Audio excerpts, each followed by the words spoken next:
What if I told you that one of the most famous custom bike builders in the world, whose designs became the face of an entire TV era, was nearly erased from the very empire he helped create? Paul Teutul Jr., the creative heartbeat of American Chopper, went from crafting some of the most jaw-dropping rides on television to being fired in front of millions, battling his own father in court, and vanishing from the spotlight. For years, fans watched him turn raw metal into rolling works of art.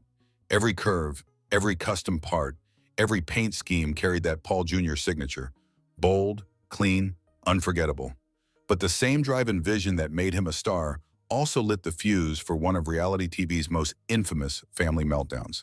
Behind the scenes, there were disagreements over deadlines, budgets, and most of all, control.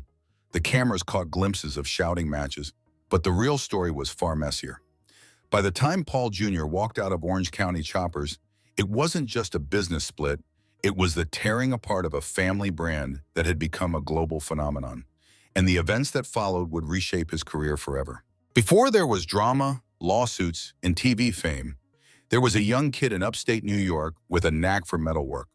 Paul Teutul Jr. grew up in the shadow of his father's steel business, spending his childhood surrounded by sparks, grinding wheels, and the smell of hot steel. By age 12, he was already helping in the shop, not just sweeping floors, but learning how to shape and weld with precision most adults couldn't match. When American Chopper debuted in 2003, the world saw Paul Jr.'s talent for the first time. His designs were nothing like the typical choppers of the day. They weren't just bikes, they were sculptures on wheels. From themed builds for corporations to tribute bikes honoring firefighters and soldiers, his style was bold yet balanced, with clean lines and attention to detail that set OCC apart from competitors. But with success came pressure. The show's insane production schedule meant turning out complex, show-quality bikes in just weeks. Every deadline was a test, and every episode added fuel to the creative tension between Paul Jr. and his father. Still, in those early years, it was magic, the kind of creative partnership that made millions of viewers tune in week after week. What the cameras showed as creative differences was, in reality, a slow-burning feud that had been years in the making. Paul Jr. and Paul Sr. weren't just father and son, they were two strong-willed leaders fighting for control over the same vision. In the shop, that tension was like oil and fire. Deadlines were tight, tempers were short, and neither man was willing to back down when a disagreement sparked. On American Chopper, the drama made for great TV. Fans loved watching the blow-ups, the shouting matches, and the walkouts. But for the Teutuls, it was real life, and the consequences went far beyond the screen. The fights weren't staged, and sometimes they got so bad that production had to step in to keep things from boiling over. By 2008, it all came to a head. After one particularly heated argument, Paul Sr. made a move no one saw coming. He fired his own son from Orange County Choppers. Not privately, not quietly, but right there in front of the cameras, sealing the moment in reality TV history. The world was stunned. Paul Jr. was out, OCC was suddenly without its lead designer, and the most famous father-son duo in custom bikes had officially gone to war. But as we'd soon learn, the firing was just the first punch in a much bigger fight. When Paul Jr. walked out of Orange County Choppers, he wasn't just leaving a job. He was leaving behind the shop, the crew, and the brand that had defined his entire adult life. But there was a catch. His contract included a non-compete clause that barred him from building bikes for a full year. For a man whose whole identity was tied to custom design, it was like being told not to breathe. Instead of sitting idle, Paul Jr. used the time to regroup. He sketched ideas, studied new design trends, and quietly began planning his own company.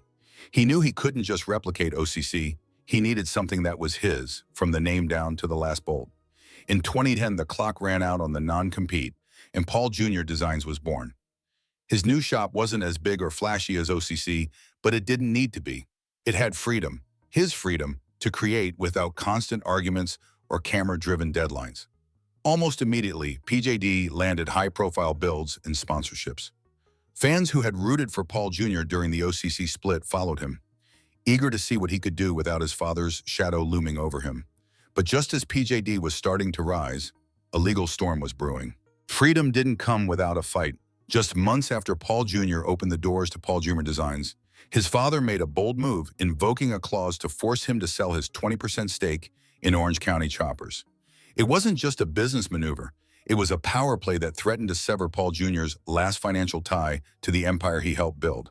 Paul Jr. didn't back down. He took the battle to court, determined to hold on to what he'd earned.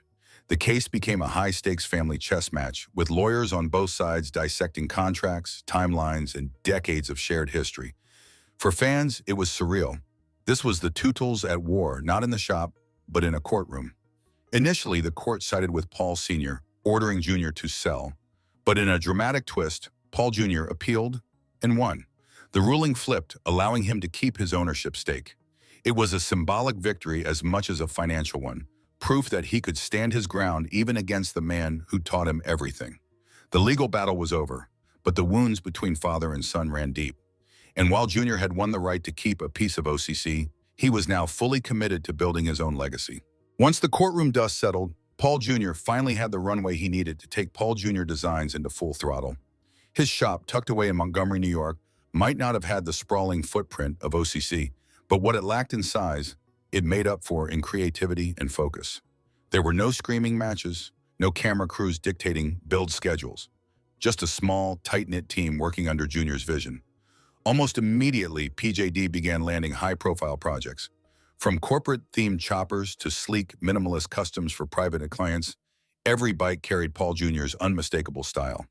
Clean lines, smart engineering, and a knack for making every detail pop. His designs had matured. They were less about spectacle and more about timeless appeal. The fan support was overwhelming.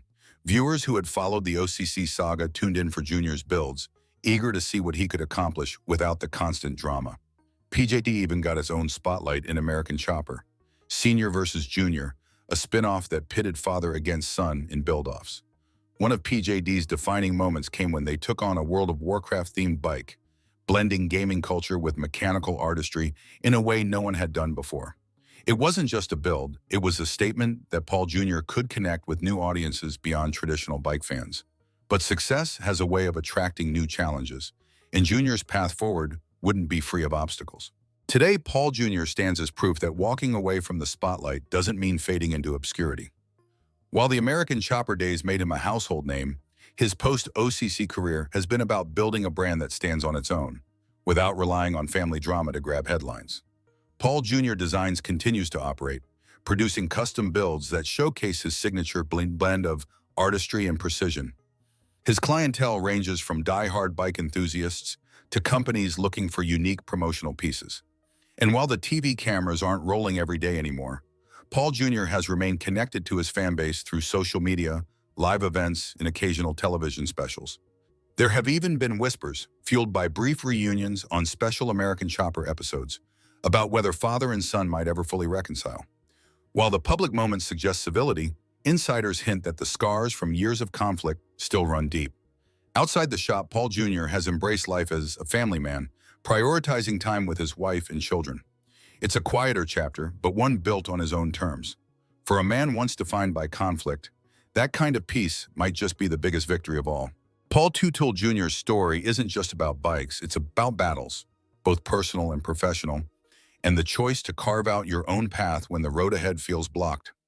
From his early days shaping metal in his father's shop to becoming the creative centerpiece of American Chopper, he experienced a level of fame most custom builders could only dream of.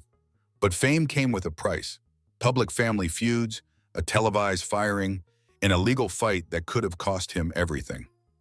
Instead of folding, Paul Jr. turned the chaos into a launchpad. Paul Jr. Designs became more than a business. It became his statement of independence, a place where his vision could run free without compromise. Today, his journey stands as a reminder that walking away from something, even something you helped build, doesn't mean you failed.